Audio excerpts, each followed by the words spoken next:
বন্ধুরা, কিছু কথা শেয়ার করতে তোমাদের সামনে চলে এলাম। তো এটা আমার নিজের কিছু কথা তোমাদের সাথে আজ শেয়ার করব। অবশ্যই ভিডিওটা স্কিপ না করে পুরোটা ভিডিও দেখবে, ঠিক আছে? তো বন্ধুরা,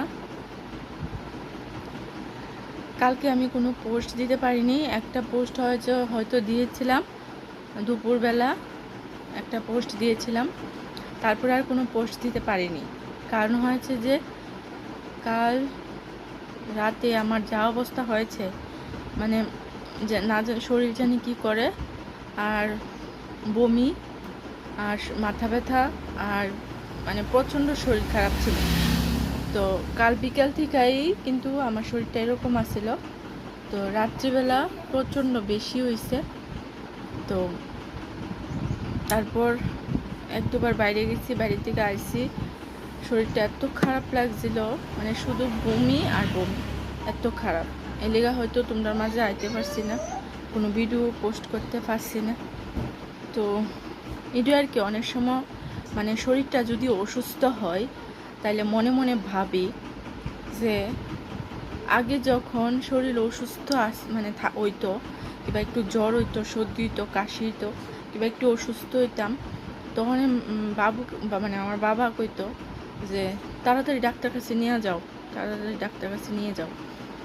তো মা কী করতো, সারাক্ষণ লগে বইয়া থাকতো, লগে বইয়া মাথাটারে এইভাবে এইভাবে হাত দিত। তো এখন রিয়েলাইজ করি যে অসুস্থ হইলে কেউ দেখার মানুষ নাই, জানো, অথচ মানুষের অভাব নেই। তো যাই হোক বন্ধুরা, কালকে রাত্রে আমার হাজব্যান্ডে অনেকবার ডাকলাম যে উঠো না, শরীরটা বেশি ভালো না, উঠো। সে আর উঠছে না, সে ঘুমাইছে। তো সারাদিন পরিশ্রম করে আইছে, তো ডাকছি, উঠছে না। এই কারণে মানে খুব কষ্ট হইছে যে একলা একলা উঠতে সেরা, তারপরে বাইরে গেছি, বাইরের থেকে আইছি। তো আবার মানে শরীর এত খারাপ গেছে আর কি, এই কারণে পোস্ট করতে পারছি না। তো বন্ধুরা, তোমরা সবাই আমার পাশে থাকো, সাথে থাকো, আর আমিও তোমাদের পাশে আছি সব সময়। ব্যাস, টাটা।